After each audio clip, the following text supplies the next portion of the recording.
Hey guys, so welcome back to the channel. It's time for an SJM update. I know we've been a little bit busy with all that's been going on with my friend and her art space. They're still in it. There is going to be another update on what's been going on, but the thugs are still there. There's still pressure on trying to kick them out, but there has been a lot of activism and a lot of people going there to support them, but there's still pressure.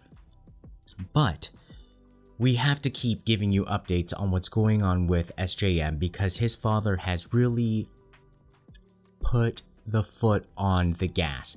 He held a press conference over the weekend and he released never before seen evidence, and he has reignited the match under the press's you know what, and we're gonna go through it. So not only was there a press conference, but last week was SJM's birthday. He was born in 1999, so he would have been 22 years old. So happy birthday, SJM. 22 years old. Wow. 1999. Yeah. Well, so the never before seen evidence was a photo of SJM's head from the autopsy. So, you know how it was extremely controversial when we heard about SJM's head just being scratches. It became controversial later. It just kind of flew over and we just accepted what the police said at first because we accepted everything the police said at first. Even SJM's father accepted what the police said at first. But remember how in a statement, I believe in the last month, he really made it clear that he felt that it was so foolish. I mean, he used the words like foolish, like it was an oversight. That it was an oversight on his part to have trusted the police. So what kind of society do we live in? So he said that during the golden time of the investigation, which is basically right after the incident, and especially the first few weeks and definitely the first month, he put everything in the hands of the police because the police insisted and said that you definitely should let us just handle the investigation. So he did. And he said that was the critical error. Well, anyhow, during that month, that's when they did the autopsy. But very, very curiously, strangely, and this kind of ticked my red flag immediately at that time, but I didn't want to be kind of like, paranoid Patty. But before they even sent SJM's body to the laboratory for an autopsy, they immediately explained away the scratches they called scratches on his head as scratches coming from the rocks in the river under the water that were caused by his head just being brushing up against the rocks because of the currents. Later we found out that that water is basically stagnant. It doesn't even move, and that the injuries on his head were more than just scratches. They were deep wounds, deep cuts that were worthy of creating contusions or concussions. They were 3.5 centimeters and 2.5 centimeters long. And now that we have the actual photo that was released at the press conference, you could see that it's a deep, deep cut. It's almost as if a surgeon went in there with a surgical knife and deliberately made a cut. So why is this more important? It gives more credence to what happened at 3:31 a.m. The push over the riverbank or the fall over the riverbank, which we have to confirm with another CCTV footage that comes from the bridge or from another vantage point that gives us a clearer picture, or questioning of Mr. A that is a little bit more detailed than what we have had up until now. Remember that the situation with the 3:31 a.m. timeline had been completely glossed over in the police report. It just went from the timeline when they were drinking and then they fell asleep, and then when they woke up again. They really just did their best to jump over 3:31 as if it never existed. And it wouldn't have unless these YouTubers had not examined in minute detail the CCTV footage that we did have to look at. And I bet the police had no expectation that anybody would have zoomed up that far and would have looked at shadow imagery that closely and would have gone and done a reenactment to match up their own simulation to see if that could actually be people. Nobody would have expected that somebody would have gone through all that trouble. That's how we are able to be at this point right now, and that is why we are so confident that looking at these pictures even now, these injuries are not from brushing up against rocks underwater in a stagnant river. Most likely, they came from falling on those sharp rocks. We have all seen them. If you haven't seen the video yet of even my visit down there, these rocks are so easy to fall on. They are so sharp. If you fall right over, yes, something can definitely happen. That kind of injury can sure happen. And so, why did this photo just get released now? I mean, if this were America, you could see how this photo would be immediately released by the parents if it weren't released by the official investigators right away. But in Korea, I think, especially out of respect for the deceased and for the parents, they would not want to show it immediately if it weren't necessary. And I believe they probably thought it wasn't necessary at the time because they kept insisting that these were just scratches that did not immediately or directly cause SJM's, demise. And so it probably was not necessary, and therefore they didn't want to release these kind of shocking images.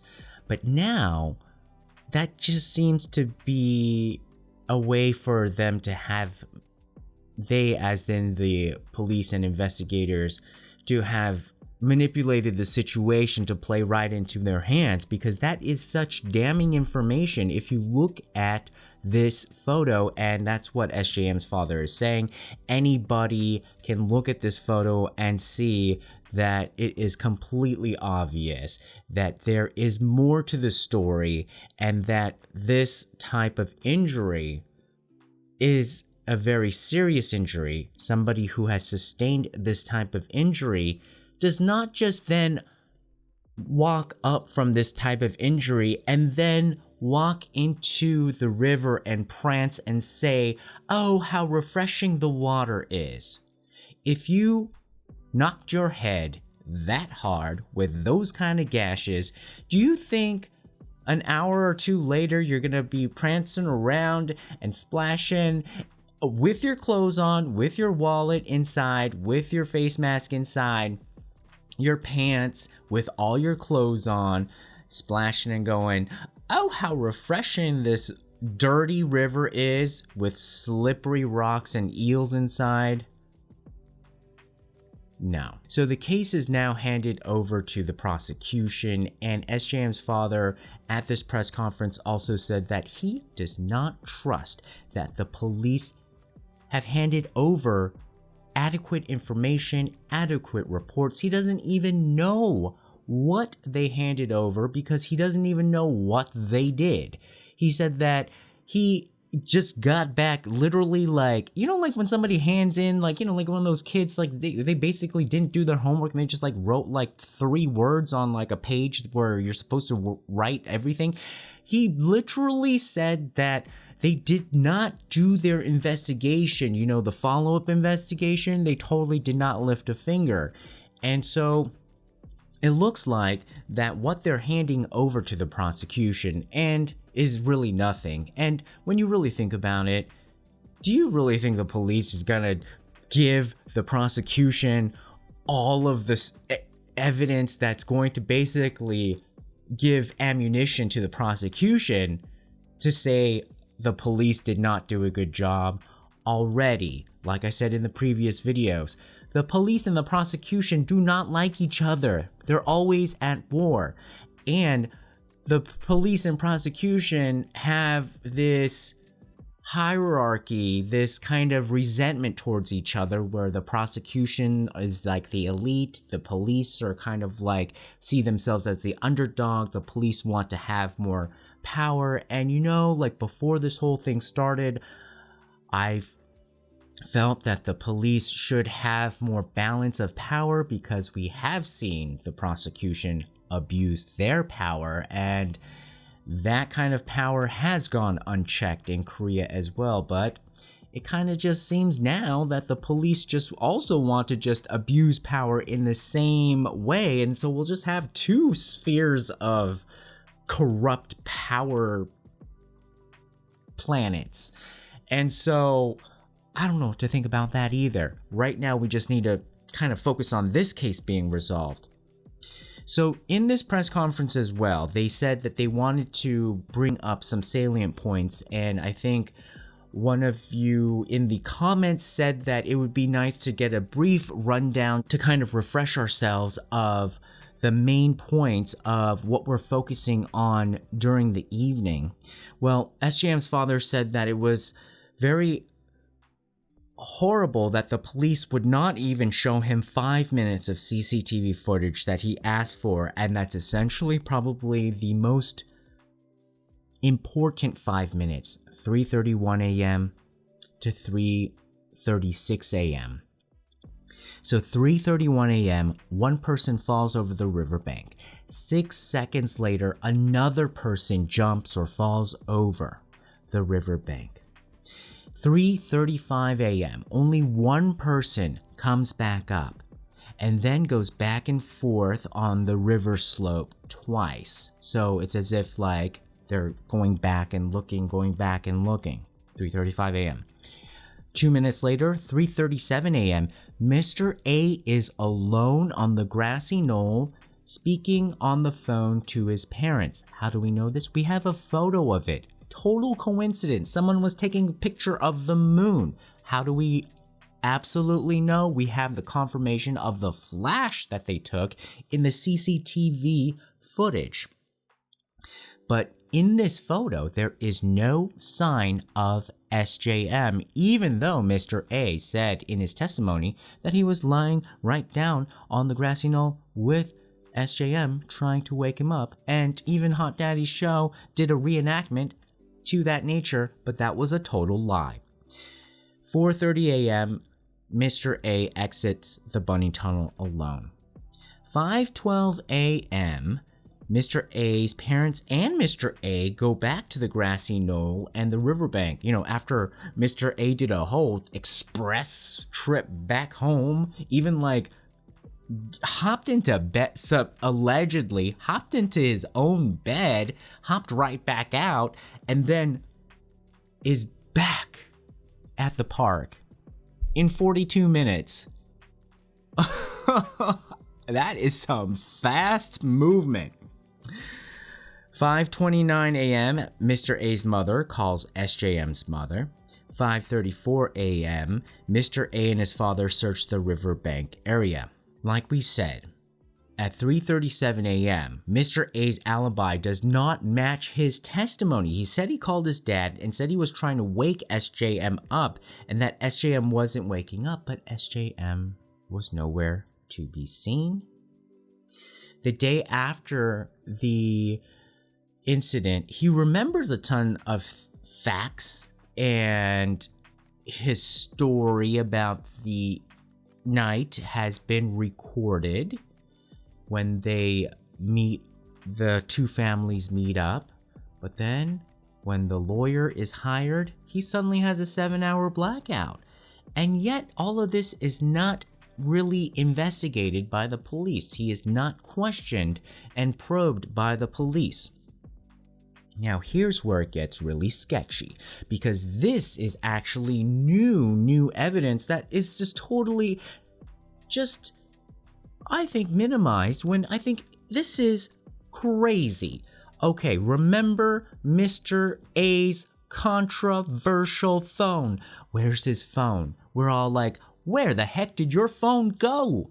We had 40 policemen searching the area, trying to find your phone, like poking at every little bush and like looking at every blade of grass as if like a phone would be on a piece of grass. But yes, they did. So Mr. A's phone, iPad, iCloud, iTunes account were submitted 15 days after the incident.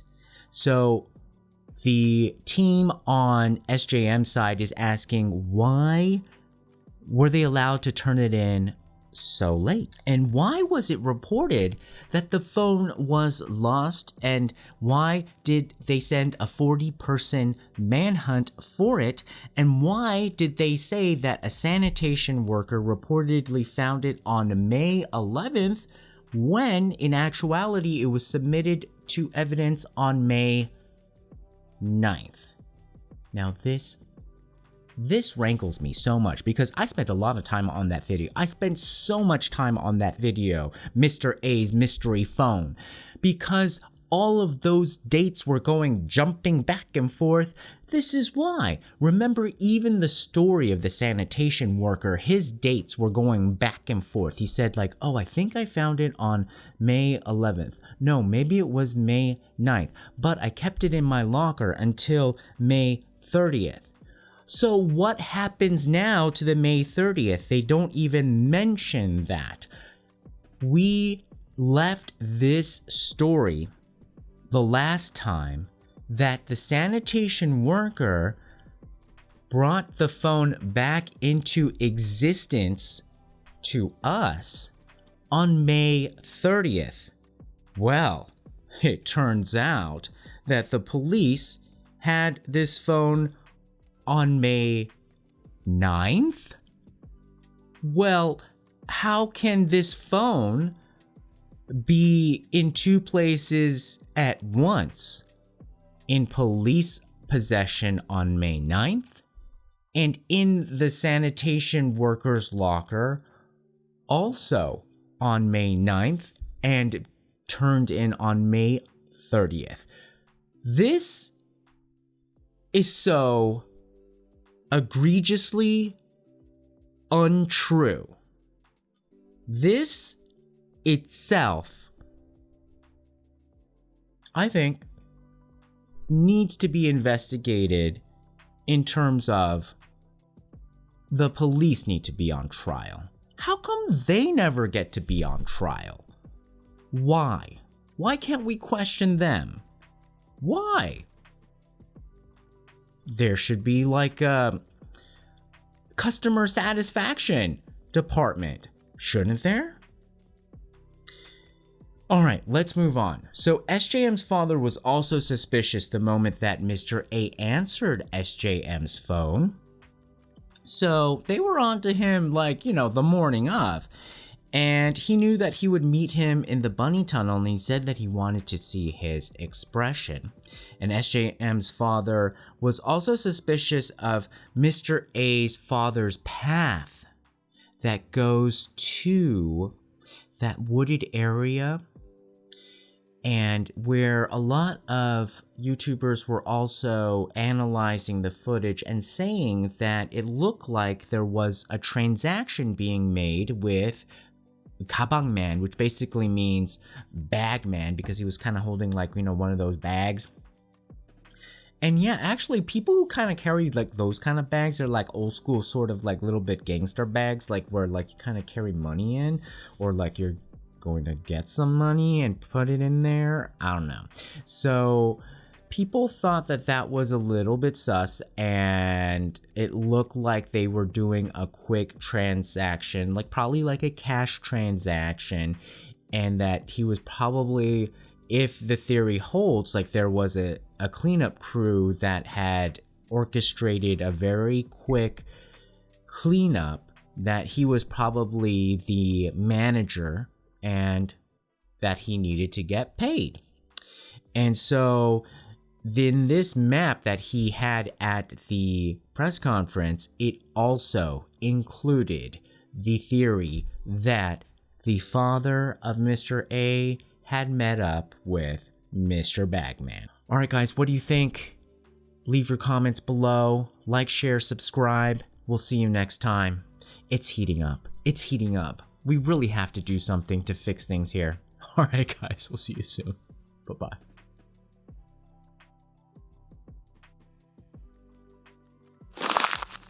Tune in next time. Don't forget to subscribe. Find us on YouTube, Instagram, Twitter, and Facebook. Love you.